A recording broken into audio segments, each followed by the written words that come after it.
শেখ হাসিনা এবং তার ফ্যাসিস্ট যে দোসর ছিল তাদের বিচার না করা পর্যন্ত কোনো নির্বাচন নয়। কারণ আমি যে ফেসবুকে যে ধরনের বিভিন্ন রকমের যে চলছে, তাতে করে দেখা যাচ্ছে যে 80% লোক কিন্তু চাচ্ছে যে প্রফেসর ইউনূস 5 বছর ক্ষমতায় থেকে এই দেশটাকে ঠিক করে দিয়ে যাক, মাহাথির মাহমুদের মতো দেশটাকে ঠিক করে দিয়ে যাক।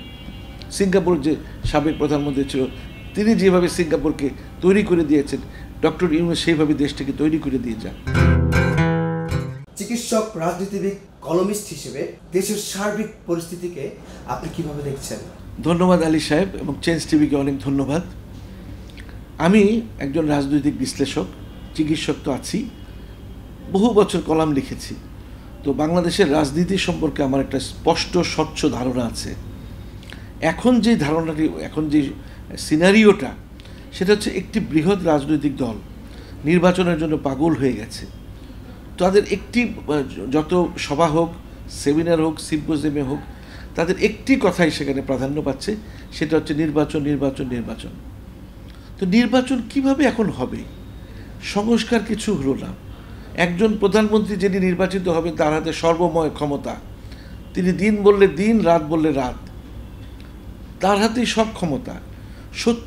সেই ক্ষমতাকে এখন পর্যন্ত এটা চেঞ্জ করা হলো না, ভাগ করা হলো না, যে রাষ্ট্রপতির হাতে অর্ধেক ক্ষমতা যাবে, প্রধানমন্ত্রীর কাছে, নির্বাহী প্রধানের হাতে একটা অর্ধেক ক্ষমতা যাবে। সর্বময় ক্ষমতা একটি লোকের হাতে গেলে সে ফ্যাসিস্ট হয়ে যায়। দ্বিতীয় নম্বর কথা হচ্ছে 70 অনুচ্ছেদ যত দিন পর্যন্ত বাদ দেওয়া না যাবে, কোনো সংসদের কোনো স্বাধীনতা থাকবে না, নিজস্বতা থাকবে না। যে বিল আনা হবে প্রধানমন্ত্রী যেটা অনুমোদন করে দিবেন, সেটাতে হ্যাঁ বলা ছাড়া তার কোনো উপায় নেই, না বললে তার সংসদ সদস্য বাতিল হয়ে যাবে। তো এই ধরনের সেই আগের সংবিধান নিয়ে এই যদি নির্বাচন আমরা আগেই করি, শেখ হাসিনার সংবিধান নিয়ে, তাহলে কি হবে?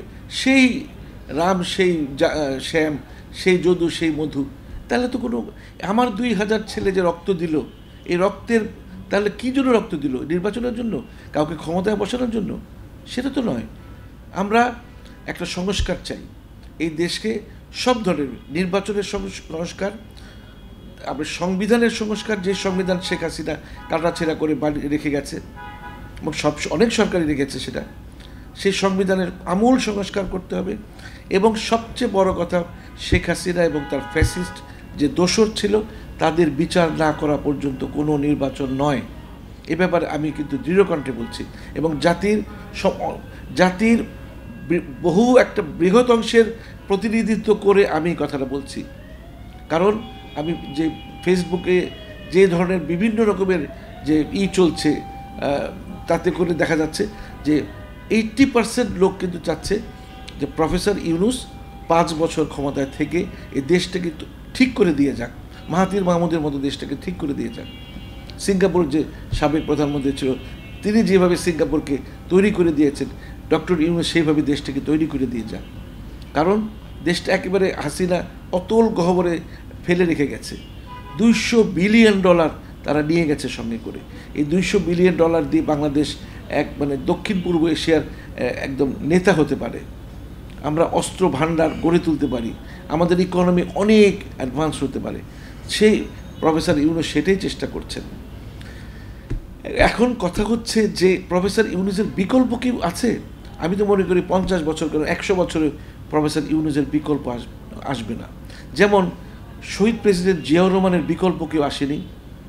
শহীদ প্রেসিডেন্ট জিয়া যেভাবে দেশটাকে এগিয়ে নিয়ে যাচ্ছিলেন, সেটা তার মৃত্যুর পর, তার শাহাদাতের পর কেউ এটাকে, বিএনপি সরকার এসেছে, অনেক আওয়ামী লীগ সরকার এসেছে, এরশাদ সরকার এসেছে, সেই শহীদ জিয়ার যে ক্যারিসমেটিক লিডারশিপ সেটা কারোর মধ্যে দেখিনি।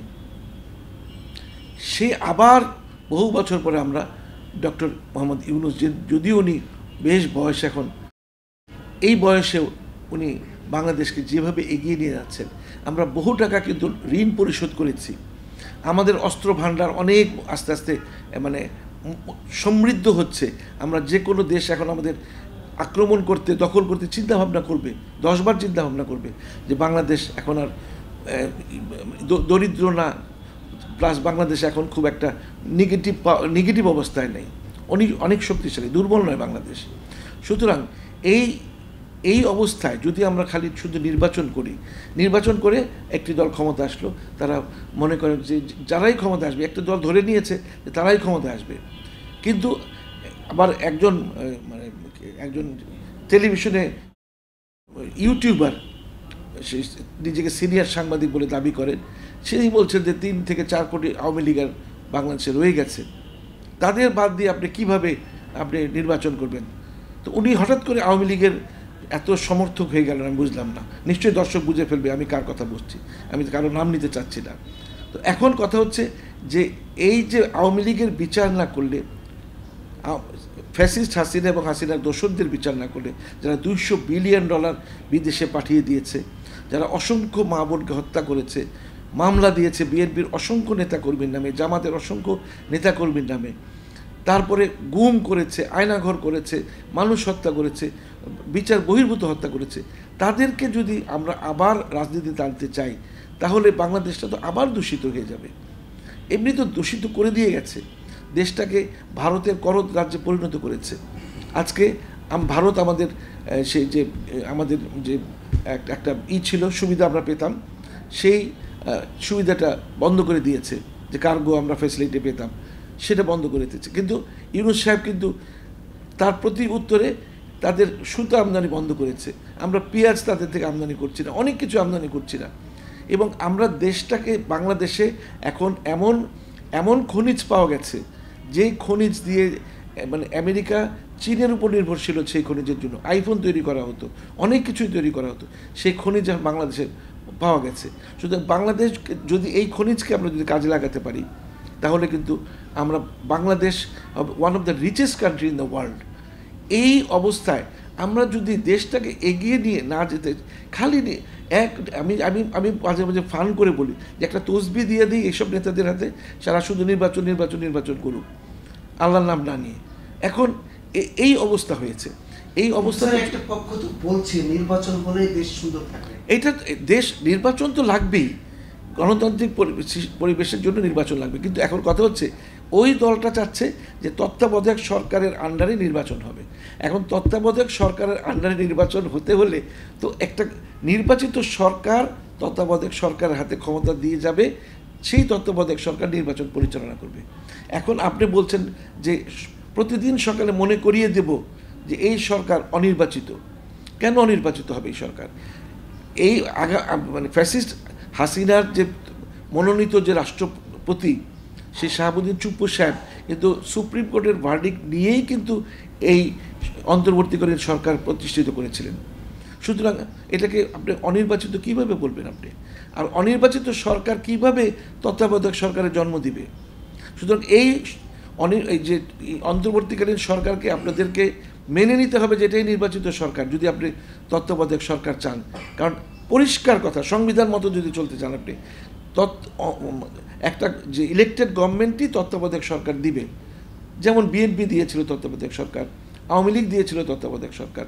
তো এই সরকার তো যদি আপনি অনির্বাচিত একে না মানেন, তাহলে এই সরকার কীভাবে একটা তত্ত্বাবধায়ক সরকার দিবে? এই তত্ত্বাবধায়ক সরকার, এই সরকারকে আপনি নির্বাচিত মেনে নিতে হবে, কারণ এটা সুপ্রিম কোর্টের রায় নিয়ে এই সরকার গঠিত হয়েছে। সুতরাং এটাকে বেআইনি সরকার বলতে পারেন না আপনি। এই সরকারের যদি তত্ত্বাবধায়ক সরকার দিতে হলে এই সরকারকে আগে আপনি নির্বাচিত সরকার মেনে নিতে হবে, সেটাই সংবিধান বলে। আপনি সংবিধান করবেন অথচ সংবিধান মানবেন না, তা তো হতে পারে না। আপনি এখন দয়া করে এই সব কথা বাদ দিয়ে আপনি বলেন যে সংস্কার করেন। কারণ আমি দৃঢ়কণ্ঠে বলতে পারি, যেই দলটি নির্বাচন করছে, এরা ক্ষমতা আসলে এই হাসিনার বিচার করবে না। এই যে সালমান রহমানের, এই যে এস সালামের, এদের কোনো বিচার করবে না, কোনোটা কিছুই করবে না। এরা আমি এদের কাছ থেকে আমি আশা করছি না।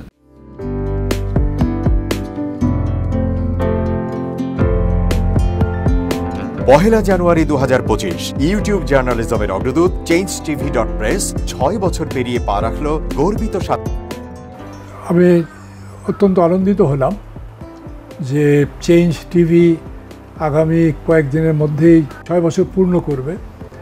হাঁটি পা করে চলা শুরু করে এখন সে বেশ দৌড়াদৌড়ি করছে বলা যেতে পারে। ও নামটাও অত্যন্ত বলবো যে সিগনিফিক্যান্ট, যে চেঞ্জ, এই গণঅভ্যুত্থান কিন্তু চেঞ্জ চেয়েছে। সেই হিসেবে তোমার টেলিভিশনের, তোমার এই চ্যানেলের নামের একটা যথেষ্ট মিল পাওয়া যায়। আমার প্রত্যাশা যে এই গণঅভ্যুত্থানের যে প্রত্যাশা, যে আশা আকাঙ্ক্ষা, চেঞ্জ টিভি সেটিকে এগিয়ে নিয়ে যাবে। তোমাকে শুভেচ্ছা চেঞ্জ টিভি যারা সম্পৃক্ত আছেন।